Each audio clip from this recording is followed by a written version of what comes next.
ത്രിയേക ദൈവത്തിൻ്റെ വലിയ തിരുനാമം മഹത്വപ്പെടുമാറാകട്ടെ. അനുഗ്രഹിക്കപ്പെട്ട വാത്സല്യ സഹോദരങ്ങളെ, സങ്കീർത്തന മാധുരിയുടെ 87-ാമത്തെ എപ്പിസോഡിലേക്ക് ഏവരെയും ഹൃദ്യമായി സ്വാഗതം ചെയ്യുന്നു. ഈ പഠനവും ധ്യാനവും അനേകർക്ക് പ്രയോജനമാണ് എന്ന് തുടർച്ചയായി കാണുന്ന പലരും അഭിപ്രായപ്പെടുകയുണ്ടായത് നന്ദിയോടും സ്നേഹത്തോടും ഓർക്കുകയാണ്. നിങ്ങളുടെ പ്രാർത്ഥനയും നിങ്ങളുടെ സ്നേഹവും ദൈവത്തിൻ്റെ വലിയ കരുണയും ഈ ഒരു മിനിസ്ട്രി ശ്രേഷ്ഠമായി തുടർച്ചയായി നിർവഹിക്കുവാൻ എന്നെ പ്രാപ്തനാക്കുന്നു, ശക്തനാക്കുന്നു എന്നുള്ളത് പ്രാർത്ഥനയോടെ ഞാൻ ഓർത്തുപോകുകയാണ്. 87-ാം എപ്പിസോഡിൽ 25-ാം സങ്കീർത്തനത്തിൻ്റെ ചില ഭാഗങ്ങൾ ധ്യാനിക്കുവാൻ ദൈവത്തിൽ സങ്കേതപ്പെടുകയാണ്. 25-ാം സങ്കീർത്തനവും സങ്കീർത്തനകാരനായ ദാവീദ് എഴുതിയതാണ്. രാജാവും നബിയുമായ പുരോഹിതനായ ദാവീദിനാൽ വിരചിതമായ ശ്രേഷ്ഠ സങ്കീർത്തനങ്ങളിൽ ഒന്നാണ് 25-ാം സങ്കീർത്തനം. സങ്കീർത്തനങ്ങളുടെ പശ്ചാത്തലങ്ങളും വ്യാഖ്യാനങ്ങളുമൊക്കെ പലതവണ നമ്മൾ പറഞ്ഞിട്ടുള്ളതുകൊണ്ട് അതിലേക്ക് ഞാൻ ഇനിയും പ്രവേശിക്കുന്നില്ല. ഈ സങ്കീർത്തനത്തിൻ്റെ 5 വാക്യങ്ങൾ ഞാനിന്ന് ആമുഖമായി വായിക്കുകയാണ്. യഹോവേ, നിങ്കിലേക്ക് ഞാൻ മനസ്സുയർത്തുന്നു. എൻ്റെ ദൈവമേ, നിന്നിൽ ഞാൻ ആശ്രയിക്കുന്നു. ഞാൻ ലജ്ജിച്ചു പോകരുതേ. എൻ്റെ ശത്രുക്കൾ എൻ്റെ മേൽ ജയം ഘോഷിക്കരുതേ. നിന്നെ കാത്തിരിക്കുന്ന ഒരുവനും ലജ്ജിച്ചു പോകുകയില്ല. കാരണം കൂടാതെ ദ്രോഹിക്കുന്നവർ ലജ്ജിച്ചു പോകും. യഹോവേ, നിൻ്റെ വഴികൾ എന്നെ അറിയിക്കണമേ. നിൻ്റെ പാതകൾ എനിക്ക് ഉപദേശിച്ചു തരണമേ. നിൻ്റെ സത്യത്തിൽ എന്നെ നടത്തി എന്നെ പഠിപ്പിക്കണമേ. നീ എൻ്റെ രക്ഷയുടെ ദൈവമാകുന്നുവല്ലോ. ദിവസം മുഴുവനും ഞാൻ നിനക്കായി കാത്തിരിക്കുന്നു. ദാവീദിൻ്റെ ഒരു ധ്യാനാത്മക സങ്കീർത്തനമാണിത്. ഭക്തൻ്റെ ഒരു വലിയ സമർപ്പണമാണിത്. ദൈവത്തിൻ്റെ നന്മ തിരിച്ചറിഞ്ഞ് ദൈവത്തിങ്കലായിരിക്കാൻ ആഗ്രഹിക്കുന്ന ഒരു ഭക്ത വചസ്സുകളാണ് ഈ സങ്കീർത്തനത്തിൽ ആകമാനമുള്ളത്. ഭക്തൻ്റെ യാചന, ഭക്തൻ്റെ ശ്രദ്ധ സൃഷ്ടാവിങ്കിലേക്കാണ്. ഭക്തൻ്റെ നിലവിളി യഹോവയെങ്കിലേക്കാണ്. മനസ്സ് ഉയർത്തേണ്ട പല സ്ഥലങ്ങളുമുണ്ട്. മനുഷ്യൻ്റെ മനസ്സെന്ന് പറയുന്നത് പല തലങ്ങളിലുള്ളതാണ്. ഒരേ സമയം തന്നെ മനുഷ്യൻ്റെ മനസ്സിന് എവിടെ വരെ വേണേലും എത്താൻ സാധിക്കും. നന്മയുടെ പൂങ്കാവനങ്ങളിലേക്കും തിന്മയുടെ ദുർഗമങ്ങളിലേക്കും എത്തുവാൻ സാധിക്കും. നന്മയുടെ സ്വർഗരാജ്യത്തിലേക്കും ഭയാനകതയുടെ മരണത്താഴ്വരയിലേക്കും മനസ്സിന് ഒരേ സമയം എത്താൻ സാധിക്കും. മനസ്സിന് സ്പീഡ് ഭയങ്കരമാണ്. ശബ്ദത്തെക്കാളും പ്രകാശത്തെക്കാളും സ്പീഡാണ് മനസ്സിന്. എവിടെ വേണേലും ചെല്ലാൻ പറ്റും. മനുഷ്യൻ്റെ മനസ്സ് ആർക്കും പിടിച്ചു കെട്ടാൻ പറ്റത്തില്ല. പിടിച്ചു കെട്ടാൻ സാധിക്കാത്ത കുതിരയെക്കാളും മറ്റേത് മാരകായുധങ്ങളെക്കാളും അനുഭവങ്ങളെക്കാളും ഒക്കെ വ്യത്യസ്തമാണ് മനുഷ്യൻ്റെ മനസ്സ്. സങ്കീർത്തനക്കാരൻ പറയുകയാണ്, യഹോവേ, നിങ്കിലേക്ക് ഞാൻ മനസ്സുയർത്തുന്നു. എന്തൊരു ഭാഗ്യാവസ്ഥയാണത്. ദൈവത്തെ പോലെയുള്ള ഒരാളുടെ അടുക്കിലേക്ക് മനസ്സുയർത്താൻ തക്കവണ്ണം ഒരു ഭക്തന് സാധിക്കുക. നിൻ്റെ നിക്ഷേപമുള്ളിടത്ത് നിൻ്റെ ഹൃദയം ഇരിക്കുമെന്ന് കർത്താവ് പഠിപ്പിച്ചിട്ടുണ്ട്. അപ്പം മനസ്സ്, കാരണം ഹൃദയം കണ്ണുയർത്തുന്നു എന്നല്ല, ചിന്ത ഉയർത്തുന്നു എന്നല്ല, ചിന്തയ്ക്കും വികാരത്തിനും അപ്പുറമായിട്ട് മനസ്സിനെ അങ്ങ് ഉയർത്തുകയാണ്. വേദപുസ്തകത്തിൽ ഉപയോഗിച്ചിരിക്കുന്ന മനസ്സെന്ന് പറയുന്നത് ആത്മാവിൻ്റെ, ശരീരത്തിൻ്റെയും മനസ്സിൻ്റെയും ഒക്കെ സമന്വയസ്വഭാവമാണ് ഹീബ്രു ഭാഷയിലെ മനസ്സിൽ ഉപയോഗിച്ചേക്കുന്നത്. അല്ലാതെ വെറുമൊരു ചിന്താധാര മാത്രമല്ല, മനുഷ്യന് നിയന്ത്രിക്കാൻ പറ്റുന്ന ഒരു തലം മാത്രമല്ല. യഹോവേ, നിങ്കിലേക്ക് ഞാൻ എൻ്റെ മനസ്സുയർത്തുന്നു എന്ന് പറയുമ്പോൾ ആത്മാവും ശരീരവും മനസ്സും എല്ലാം ദൈവത്തിങ്കിലേക്ക് അങ്ങ് ആവുകയാണ്. ഒരു വലിയ റിസ്ക്കാണ് അവിടെ ഏറ്റെടുക്കുന്നത് ഭക്തൻ. കാരണം ദൈവത്തിങ്കിലേക്ക് മനസ്സുയർത്തുക എന്ന് പറഞ്ഞാൽ അതുവരെ ഉണ്ടായിരുന്ന ചിന്താധാരകളൊക്കെ മാറ്റുകയാണ്. സുറിയാനി ക്രിസ്ത്യാനികളുടെ ആരാധനയിൽ സുപ്രധാന ഭാഗമാകുമ്പോൾ കാർമ്മികൻ്റെ പ്രധാനപ്പെട്ട ആഹ്വാനമിതാ: ഞങ്ങളുടെ ബോധങ്ങളും വിചാരങ്ങളും ഹൃദയങ്ങളും യഹോവയായ ദൈവത്തിൻ്റെ സന്നിധിയിൽ അവൻ എഴുന്നള്ളിയിരിക്കുന്ന സ്ഥാനത്തായിരിക്കുന്നു. ബോധങ്ങളും വിചാരങ്ങളും ഹൃദയങ്ങളും ഇതെല്ലാത്തിൻ്റെയും കൂടെ സമഞ്ജസഭാവമാണ് മനസ്സെന്ന് പറയുന്നത്. ആ മനസ്സിനെയാണ് ദൈവത്തിങ്കിലേക്ക് ഉയർത്തുന്നത്. അപ്പോൾ ദൈവത്തിങ്കിലേക്ക് മനസ്സുയർത്തുക എന്ന് വെച്ചാൽ ചിന്തിക്കുവാനും ധ്യാനിക്കുവാനും ആലോചിക്കുവാനും പല സംഗതികളുണ്ടെങ്കിലും പല ചുറ്റുവട്ടങ്ങളുണ്ടെങ്കിലും അതിനെയൊക്കെ അങ്ങ് മറക്കുകയാണ്, അതിനെയൊക്കെ അങ്ങ് ഉപേക്ഷിക്കുകയാണ്. ഇന്ന് നമ്മൾക്ക് ദൈവത്തിങ്കിലേക്ക് മനസ്സുയർത്താൻ പറ്റുന്നുണ്ടോ?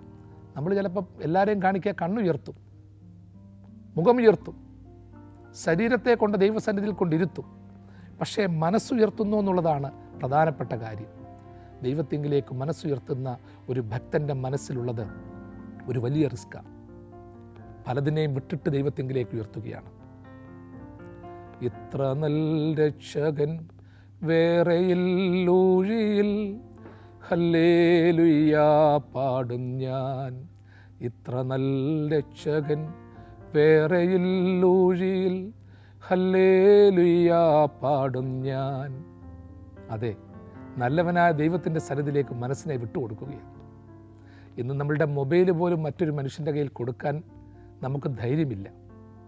നമ്മളുടെ സമ്പാദ്യങ്ങൾ മറ്റുള്ളവരോട് പറയാൻ നമുക്ക് ധൈര്യമില്ല. നമുക്കെല്ലാത്തിലും നമുക്കൊരു മറവുണ്ട്. ജീവിത പങ്കാളിയോട് പോലും ചില കാര്യങ്ങൾ പറയാൻ നമുക്കൊരു താല്പര്യമില്ല. അപ്പോൾ അങ്ങനെയുള്ള ഒരു ചുറ്റുവട്ടത്തിലാണ്, അങ്ങനെയുള്ള ഒരു സാഹചര്യത്തിലാണ് ദൈവത്തിങ്കിലേക്ക് ഞാൻ മനസ്സുയർത്തുക എന്ന് പറയുന്നത്. അപ്പോൾ ദൈവത്തിങ്കിലേക്ക് മനസ്സുയർത്തുക എന്ന് പറയുമ്പോൾ ഞാൻ പറഞ്ഞല്ലോ, അത് റിസ്കിയാണ്. കാരണം ആ മനസ്സുയർത്തുന്ന സാഹചര്യത്തിൽ ഒരുപാട് സംഗതികളുണ്ട്. എൻ്റെ മനസ്സിലുള്ളതൊക്കെ ദൈവം അറിയുമല്ലോ. നമ്മൾ പറയത്തില്ല, എൻ്റെ പേഴ്സിൽ എത്ര ഉണ്ട്, എൻ്റെ അക്കൗണ്ടിൽ എത്രയുണ്ട്, എൻ്റെ മനസ്സിൽ എന്തൊക്കെ കാര്യങ്ങളുണ്ട്, നന്മയും തിന്മയുമുണ്ട്, ഇതൊക്കെ ദൈവം അറിയുമല്ലോ എന്നുള്ളൊരു പേടിയും ഒരേ സമയത്തുണ്ട്. അപ്പോൾ അങ്ങനെ ഒരു പേടിയില്ലാത്തവന് മാത്രമേ, ഒരു റിസ്ക് ഇല്ലാത്തവന് മാത്രമേ ദൈവത്തിങ്കിലേക്ക് മനസ്സുയർത്താൻ പറ്റത്തുള്ളൂ, എല്ലാം വിട്ടുകൊടുക്കാൻ പറ്റത്തുള്ളൂ. അങ്ങനെ വിട്ടുകൊടുക്കാൻ തയ്യാറായ ഒരു ഭക്തൻ്റെ ചിത്രമാണ് ഇവിടെ നമുക്ക് കിട്ടുന്നത്. ദൈവത്തിങ്കിലേക്ക് മനസ്സുയർത്തുമ്പോൾ ഞാൻ പറഞ്ഞു, പലതിൽ നിന്നും ഓടി ഒളിക്കേണ്ടതായിട്ടുണ്ട്. ഈ ലോകത്തിൽ താല്പര്യമുള്ള ഒരുപാട് സംഗതികളുണ്ട്. ഷെയർ മാർക്കറ്റുണ്ട്, ബിസിനസ്സുകളുണ്ട്, കൃഷികാര്യങ്ങളുണ്ട്, പിള്ളേരുടെ കാര്യങ്ങളുണ്ട്. അപ്പോൾ അതൊക്കെ വിട്ടിട്ട് ദൈവത്തിങ്കിലേക്ക് മനസ്സുയർത്തുകയാണ്. അതിനെക്കുറിച്ചൊക്കെ ഒരുപാട് ആലോചിക്കാറുണ്ട്. നമ്മൾ പറയത്തില്ലയോ, ചില കാര്യങ്ങൾ ആലോചിച്ചാൽ ഒരു അന്തവുമില്ല, ആലോചിക്കാതിരുന്നാൽ ഒരു കുന്തവുമില്ലെന്ന് പണ്ടുള്ളവർ പറയുമായിരുന്നു. അതുപോലെ ചില കാര്യങ്ങളൊക്കെ ആലോചിച്ചുകൊണ്ടിരുന്നിട്ട് യാതൊരു കാര്യവുമില്ല, ആലോചിക്കാതിരുന്നാൽ നഷ്ടവുമില്ല. അപ്പോൾ ചിലതിനെയൊക്കെ മുറുകെ പറ്റുന്ന ചില സംഗതികളെയൊക്കെ വിട്ടുപിടിച്ചെങ്കിൽ മാത്രമേ ദൈവത്തെങ്കിൽ മനസ്സുയർത്തുവാൻ സാധിക്കൂ. യഹോവയെ നിങ്ങളിലേക്ക് ഞാൻ മനസ്സുയർത്തുന്നു എന്ന് പറയുമ്പോൾ ഒരു വലിയ സാക്ഷ്യം കൂടി അവിടെ ഉണ്ട്. മറ്റു പലതിൻ്റെയും പിന്നാലെ എവിടെങ്കിലും രക്ഷ കിട്ടുമോ എന്ന് അലഞ്ഞ സാഹചര്യങ്ങൾ ഒത്തിരി ഉണ്ടായിട്ടുണ്ട്. സങ്കീർത്തനക്കാരനെ പോലെ നമ്മളും ചിന്തിക്കണം. ആരെങ്കിലും സഹായിക്കുമോ പിന്തുണയ്ക്കുമോ എന്ന് ചിന്തിച്ച് പലരുടെയും പിന്നാലെ പോയ കാലങ്ങളുണ്ട്, കാലു പിടിച്ച കാലങ്ങളുണ്ട്, സമയം നഷ്ടമാക്കിയ ചുറ്റുവട്ടങ്ങളുണ്ട്. പണം പോയി, ആരോഗ്യം പോയി, എല്ലാം പോയി, എങ്ങും രക്ഷയില്ല. യാതൊരു സഹായവും ഫലസിദ്ധിയില്ലാതെ വരുന്ന ചില സാഹചര്യങ്ങളുണ്ട്. അപ്പോഴത്തേക്ക് ദൈവത്തിങ്കിലേക്ക് മനസ്സുയർത്തുക എന്ന് പറയുന്നത് അതൊരു റിട്രീറ്റാണ്, ഒരു വലിയ ധ്യാനാത്മകതയാണ്, ഒരു കണ്ടംപ്ലേറ്റീവ് മെഡിറ്റേഷൻ മെത്തേഡാണ്. മറ്റെങ്ങും നോക്കിയിട്ട് കാര്യമില്ല. നമുക്ക് എന്തൊക്കെയുണ്ടെങ്കിലും നമ്മളൊന്ന് ആലോചിച്ച് നോക്കിയോ പ്രിയപ്പെട്ടവരെ. ഹോസ്പിറ്റലിൽ കഴിയുന്നു, ICUവിൽ കഴിയുന്നു, തിരിച്ചിറങ്ങി വരാൻ പറ്റുമോ എന്നറിയത്തില്ല, പ്രിയപ്പെട്ടവരോട് സംസാരിക്കാൻ പറ്റുന്നില്ല, വെന്റിലേറ്ററിൽ കഴിയുന്നു, മനസ്സിൽ ഓർമ്മയുണ്ട്, ഓക്സിജൻ കൊടുത്തിട്ടേക്കുന്നു, അന്നേരം കാര്യങ്ങളൊക്കെ ചിന്തിക്കാനുള്ള കഴിവുമുണ്ട്. പക്ഷേ നമ്മളോടൊപ്പം ആ ചുറ്റുവട്ടത്തിൽ കഴിയുന്ന പലരും കാണും, ആ വാർഡിൽ കഴിയുന്ന പലരുമുണ്ട്. പലരും കാണിക്കുന്ന ശ്വാസം മുട്ടലുകൾ, അസ്വസ്ഥതകളൊക്കെ നമ്മളെ അലോസരപ്പെടുത്തിയിട്ടില്ലേ? നമ്മുടെ മുൻപിൽ പലരും മരണപ്പെട്ടിട്ടില്ലേ? പലർക്കും അന്ത്യകൂദാശ കൊടുത്തിട്ടില്ലേ? ഇതൊക്കെ നമ്മൾ കണ്ടുകൊണ്ട് കിടക്കുക. നമ്മുടെ ജീവിതത്തിൽ നമ്മൾ പിടിച്ചു നിൽക്കുന്നതെന്ന് പറയുന്നത് നമ്മളെ സംബന്ധിച്ചിടത്തോളം ഒരു ദുഃഖമുണ്ടെങ്കിൽ അവിടെ നിന്ന് നമ്മൾ മാറും. പ്രതിസന്ധി ഉണ്ടെങ്കിൽ അതിനെ അതിജീവിക്കുവാനുള്ള മറ്റു പല കാര്യങ്ങളുണ്ട്. ചിലർ തമാശ പറയും, തമാശ കേൾക്കും, സിനിമ കാണും, സീരിയൽ കാണും, യാത്രകൾ ചെയ്യും, ഭക്ഷണം കഴിക്കും, ബന്ധുക്കളുമായി ഒത്തുകൂടും, പുറത്തു പോകും. അങ്ങനെ പല കാര്യങ്ങളുണ്ട്. ആരാധനകളിൽ, തീർത്ഥാടന കേന്ദ്രങ്ങളിൽ ഇതിലൊക്കെ പോകും. പക്ഷേ ഇങ്ങനെ ആശുപത്രി പോലെയുള്ള സാഹചര്യങ്ങളിലായിരിക്കുമ്പോൾ നമ്മൾക്ക് ഇങ്ങനെയുള്ളിടത്തൊന്നും പോകാൻ പറ്റത്തില്ല. അകാരണമായൊരു ഭീതിയും ഭയവും ഒക്കെ നമ്മളെ പിന്തുടരാറുണ്ട്. ഇതൊരു സത്യമാണ്. അപ്പോൾ ഇങ്ങനെയുള്ള ചുറ്റുവട്ടങ്ങളിലൊക്കെ ആയിരിക്കുമ്പോഴും ഒരു കാര്യം ഓർത്തോണം. ആ സങ്കീർത്തനക്കാരൻ്റെ വാചകം, യഹോവേ നിങ്ങളിലേക്ക് ഞാൻ മനസ്സുയർത്തുന്നു. ഇന്നലെയൊക്കെ പറഞ്ഞപ്പോൾ പറഞ്ഞു, എൻ്റെ അപ്പാ, എൻ്റെ പിതാവേ, നിങ്ങളിലേക്ക് ഞാൻ മനസ്സുയർത്തുകയാണ്. എന്നെ നിനക്കങ്ങ് തരികയാണ്. മറ്റാർക്കും കൊടുക്കാനില്ല, വിശ്വസിക്കാനില്ല. സുറിയാനിക്കാരുടെ ഒരു അനുതാപ കീർത്തനമുണ്ട്. അതിൽ പാടുന്നത് ഇങ്ങനെയാണ്: വൈദ്യന്മാർ പക്കൽ ഞാൻ പോയി, അവരൗഷധമെല്ലാം ചെയ്തിട്ടില്ലൊരു ഗുണവും. എൻ വ്രണമോ കഠിനം, നൽവൈദ്യ നിന്നെയും നിൻ ഔഷധ ഗുണവും ഞാൻ കേട്ടു. നിങ്കൽ വരുന്നോൻ സുഖമേൽക്കുന്നൂനം. ഹസിക്കരുതേ എന്നെ വൈരി, തേറും നരരിൽ ദൂതന്മാർ പ്രീതന്മാരായി തീർന്നിവ ചൊല്ലട്ടെ. അനുതാപികളിൽ തൻ വാതിൽ രാപ്പകലിങ്ങു തുറന്നിടും. ഹല്ലേലൂയ നാഥാസ്തുത്യൻ നീ. എത്ര അർത്ഥവത്തായിട്ടാണ് പിതാക്കന്മാർ സാക്ഷിച്ചിരിക്കുന്നത്. യഹോവേ നിങ്ങളിലേക്ക് ഞാൻ എൻ്റെ മനസ്സുയർത്തുന്നു. എൻ്റെ അപ്പച്ച നിങ്ങളിലേക്ക് ഞാൻ എൻ്റെ മനസ്സുയർത്തുന്നു. എൻ്റെ സന്തോഷത്തിൻ്റെ സമയത്ത് എൻ്റെ മനസ്സ് നിങ്ങളിലേക്ക് ഉയർത്തുന്നു. കാരണം എൻ്റെ സന്തോഷം നിലനിൽക്കണമെങ്കിൽ നിങ്ങളിലേക്ക് മനസ്സുയർത്തിയേ പറ്റത്തുള്ളൂ. നിന്നോട് ആലോചന ചോദിച്ചേ പറ്റത്തുള്ളൂ. എൻ്റെ ലാഭങ്ങളുടെ നടുവിൽ നിങ്ങളിലേക്ക് ഞാൻ മനസ്സുയർത്തുന്നു. ഈ ലാഭം ഞാൻ എങ്ങനെ വിനിയോഗിക്കണമെന്നറിയണമെന്നുണ്ടെങ്കിൽ അപ്പച്ച നീ മറുപടി തരണം. അല്ലെങ്കിൽ ആ ബുദ്ധിയില്ലാത്ത ധനാഢ്യനെ പോലെ ഒത്തിരി ഉണ്ട്, ഞാൻ എൻ്റെ പഴയ കളപ്പുരയൊക്കെ പൊളിച്ച് പുതിയത് പണിയും, തിന്നുക, കുടിക്കുക, ആനന്ദിക്കുക എന്ന് പറയും. എന്നാൽ അന്ന് രാത്രി അവൻ്റെ ആത്മാവിനെ കർത്താവ് എടുത്താൽ അവൻ ഒരുക്കി വെച്ചത് ആർക്കാകും എന്ന് പറഞ്ഞതുപോലെ സന്തോഷങ്ങളുടെ ആധിക്യത്തിൽ, സമാധാനങ്ങളുടെ ആധിക്യത്തിൽ, സമ്പാദ്യങ്ങളുടെ ആധിക്യത്തിൽ ദൈവത്തിങ്കിലേക്ക് മനസ്സുയർത്തിയില്ലെങ്കിൽ അതൊരു വലിയ പരാജയമായിട്ട് മാറ്റപ്പെടും, ഒരു അപജയമായിട്ട് മാറ്റപ്പെടും. ദൈവമേ നിങ്ങളിലേക്ക് ഞാൻ, എൻ്റെ അപ്പച്ച, എൻ്റെ പ്രാണനാഥ നിങ്ങളിലേക്ക് ഞാൻ മനസ്സുയർത്തുന്നു എന്ന് പറയുമ്പോൾ എൻ്റെ സന്തോഷം നിലനിൽക്കുവാൻ, എൻ്റെ സമാധാനം നിലനിൽക്കുവാൻ, ആലോചന ചോദിക്കുവാൻ നിങ്ങളിലേക്ക് മനസ്സുയർത്തുന്നു.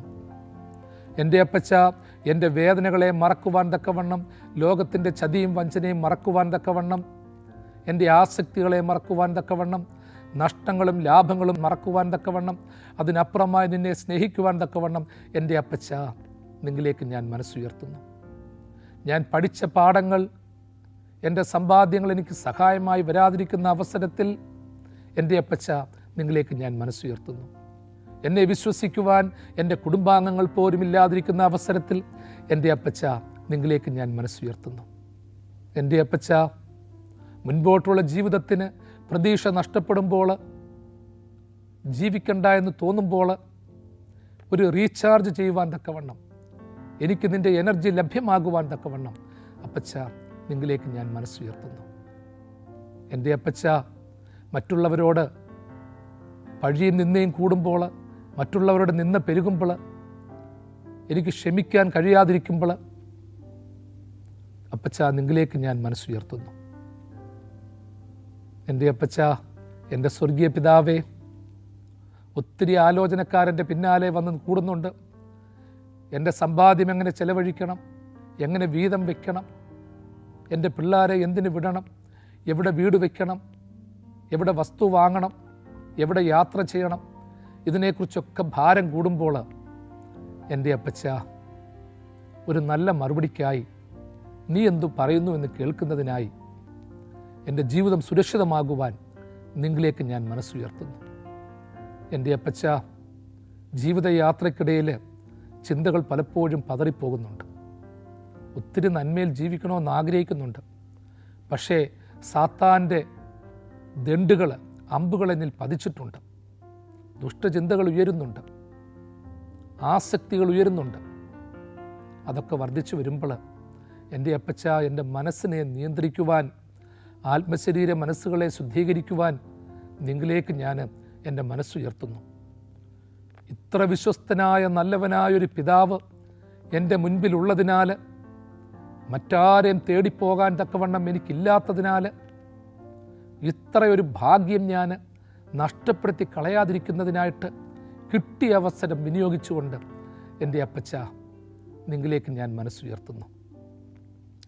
എൻ്റെ പൊന്നു തമ്പുരാനെ, എൻ്റെ പിതാവേ, എൻ്റെ ഹൃദയങ്ങളെ സ്പർശിക്കുന്നവനെ, നാളെക്കുറിച്ചുള്ള ക്ലേശങ്ങൾക്കപ്പുറമായി ഒരു നല്ല പ്രത്യാശയുടെ വഴിത്താര കാണുവാനായി, ഒരു സന്തോഷത്തിൻ്റെ വഴിത്താര കാണുവാനായി എൻ്റെ അപ്പച്ച, നിങ്ങളിലേക്ക് ഞാൻ മനസ്സുയർത്തുന്നു.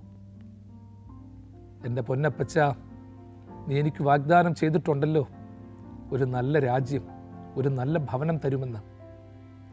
ആ ഭവനത്തിൻ്റെ മനോഹാരിത കാണുന്നതിനായി, ആ ഭവനത്തിൽ എങ്ങനെ പാർക്കണമെന്നറിയുന്നതിന് വേണ്ടിയുള്ള ഒരു ട്യൂഷൻ കിട്ടുന്നതിനായി, അവിടെ ഏത് രീതിയിൽ പ്രവർത്തിക്കണമെന്നറിയുന്നതിനായി എൻ്റെ അപ്പച്ച, നിങ്ങളിലേക്ക് ഞാൻ മനസ്സുയർത്തുന്നു.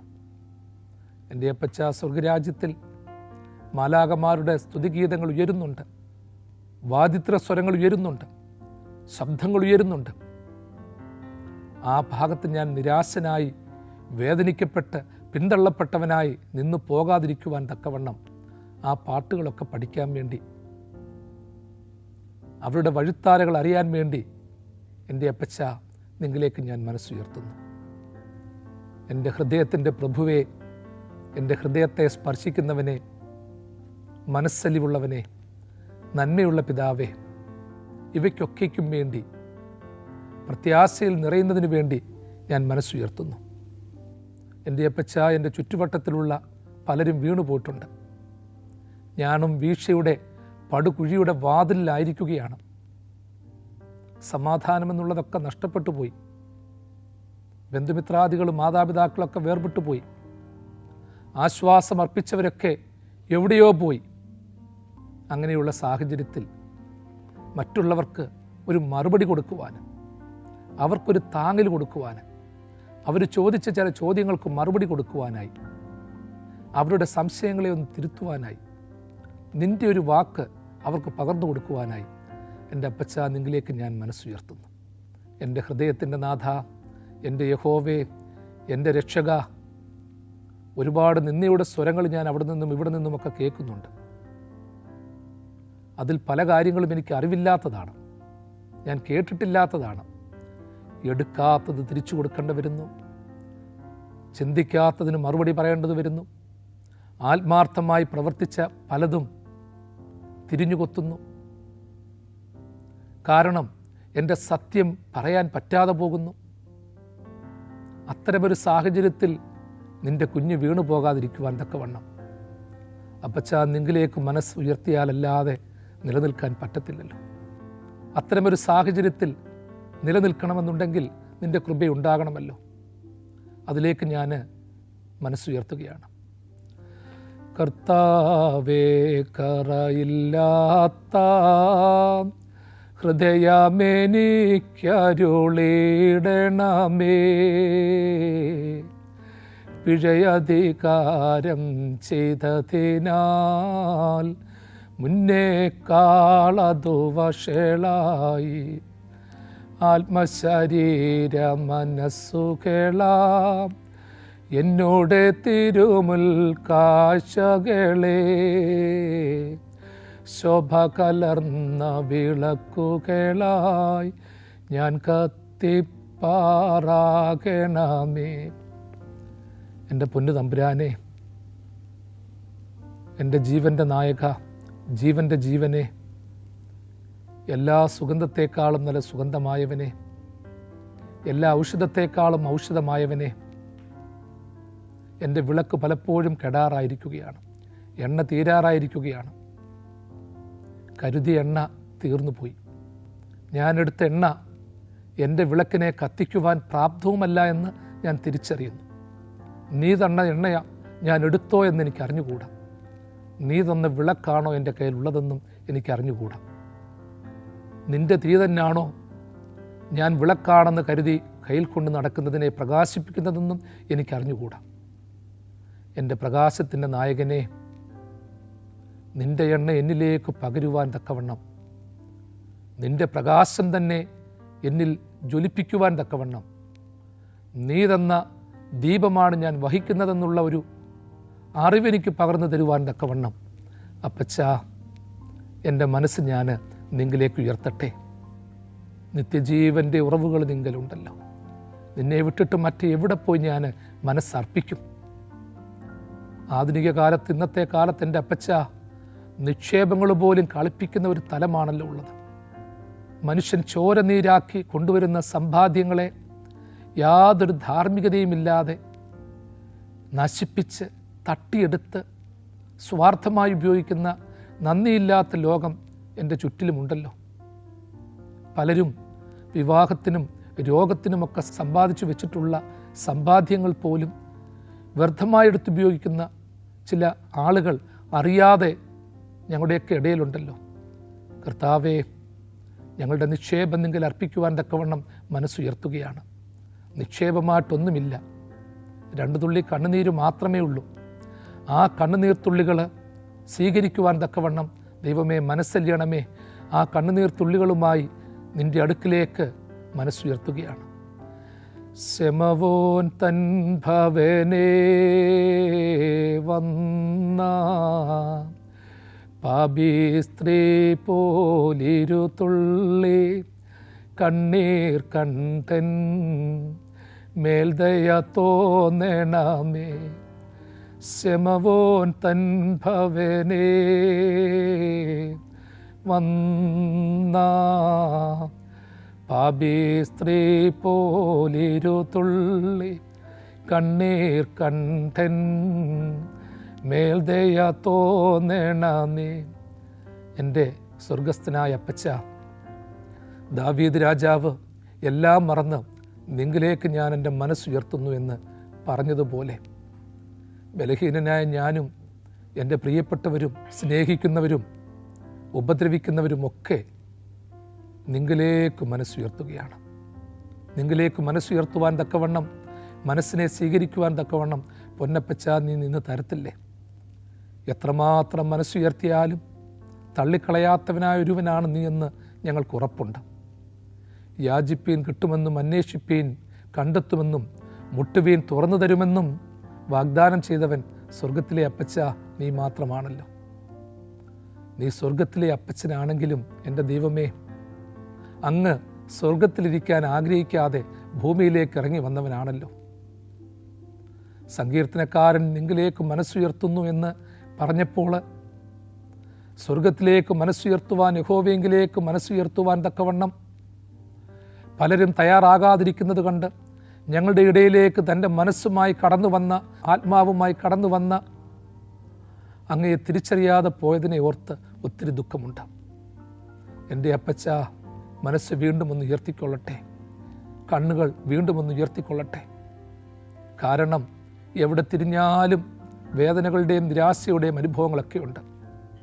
അതിനപ്പുറമായി ഒന്ന് കണ്ണുയർത്തി നോക്കിയാൽ, മനസ്സുയർത്തി നോക്കിയാൽ സന്തോഷത്തിൻ്റെതായ സ്വരങ്ങൾ ഒത്തിരി അവിടെയുണ്ടെന്ന് തിരിച്ചറിയുന്നു. ഇവിടുത്തെ വേദനകളിൽ മാത്രം കണ്ണുടക്കാതെ, മനസ്സുടക്കാതെ, നിരാശപ്പെട്ടു പോകാതെ അവിടേക്ക് മനസ്സുയർത്തി ആ സന്തോഷമൊന്ന് കാണുവാനിടയാകട്ടെ. ഉണ്ടെനിക്കായൊരു മോക്ഷ വീടേ, ഇണ്ടലാകുന്നു ഞാൻ വാഴുമങ്ങ്. ദൈവമുണ്ടേ അങ്ങു പുത്രനുണ്ട്, ആത്മാവുണ്ട് ദൈവദൂതരുണ്ട്. ഈ വിധമായുള്ള വീട്ടിനുള്ളിൽ ചെല്ലുവാനെന്നുള്ളം വാഞ്ചിക്കുന്നു. കണ്ണിനു കാണുന്നതൊന്നുമല്ല, കാണപ്പെടാത്തൊരു ഭാഗ്യം തന്നെ, കണ്ണിനു കാണുന്നതൊന്നുമല്ല, കാണപ്പെടാത്തൊരു ഭാഗ്യം തന്നെ. ഏകദേശം 4000-ലധികം വർഷങ്ങൾക്ക് മുൻപ് ദാവീദ് രാജാവ് ദൈവസന്നിധിയിൽ യഹോവേ നിങ്കിലേക്ക് ഞാൻ എൻ്റെ മനസ്സുയർത്തുന്നു എന്ന് പാടിയതുപോലെ, അതിനെക്കുറിച്ച് നമ്മൾ ധ്യാനിച്ചതുപോലെ, ഇനിയും നമ്മൾക്ക് മനസ്സുയർത്തേണ്ടതായിട്ടുള്ള ഒത്തിരി സാഹചര്യങ്ങളുണ്ട്, ചുറ്റുവട്ടങ്ങളുണ്ട്. മകനെ, നീ മനസ്സുയർത്തിക്കൂ, ഹൃദയത്തെ ഉയർത്തിക്കൂ, നിൻ്റെ വ്യാപാരങ്ങളെ എന്നിലൂടെ വ്യാപരിപ്പിച്ചു എന്ന് പറയുന്ന ഒരു വലിയ അപ്പച്ചന് എനിക്കും നിങ്ങൾക്കും ഉണ്ടെങ്കിൽ, പ്രിയമുള്ളവരെ, വേദനിക്കുന്നത് എന്തിനാണ്? നീ നിൻ്റെ മനസ്സ് ദൈവത്തെങ്കിലേക്ക് ഒന്നും നോക്കാതെ ഉയർത്തിക്കൂ. മനസ്സിനെ ഉയർത്തുവാനും താഴ്ത്തുവാനും സാധിക്കും. ചില സമയത്ത് നമ്മൾ ബലം നഷ്ടപ്പെട്ടവരായി, ആരോഗ്യം നഷ്ടപ്പെട്ടവരായി മാറുമ്പോഴും ആ സമയത്ത് നേരത്തെ ഞാൻ സൂചിപ്പിച്ചതുപോലെ ഒരു സ്പിരിച്വൽ എനർജിയുമായി ദൈവത്തെങ്കിലേക്ക് നോക്കുക. ആത്മാവിനെ, ശരീരത്തെയും മനസ്സിനെയും ബോധത്തെയും വികാരത്തെയും ഹൃദയത്തെയും അവങ്കിലേക്ക് ഉയർത്തി, അവങ്കിലേക്ക് നോക്കിയവർ പ്രകാശിതരായി അവരുടെ മുഖം ലജ്ജിച്ചു പോയതില്ല എന്ന് പറയുന്നത് പോലെ സാക്ഷിക്കുവാൻ ദൈവത്തിൻ്റെ ഹിതം നമ്മളെ സഹായിക്കട്ടെ. 25-ാം സങ്കീർത്തനം 1-ാം വാക്യം, യഹോവേ നിങ്കിലേക്ക് ഞാൻ മനസ്സുയർത്തുന്നു. ആ ഒരു ചിന്ത നമ്മൾക്ക് ധ്യാനവും പ്രാർത്ഥനയുമായി തീരട്ടെ എന്ന് പ്രാർത്ഥിക്കുന്നു. ദൈവം തൻ്റെ വലങ്കരം നീട്ടി നിങ്ങളെല്ലാവരെയും സദാകാലവും വാഴ്ത്തി അനുഗ്രഹിക്കുമാറാകട്ടെ.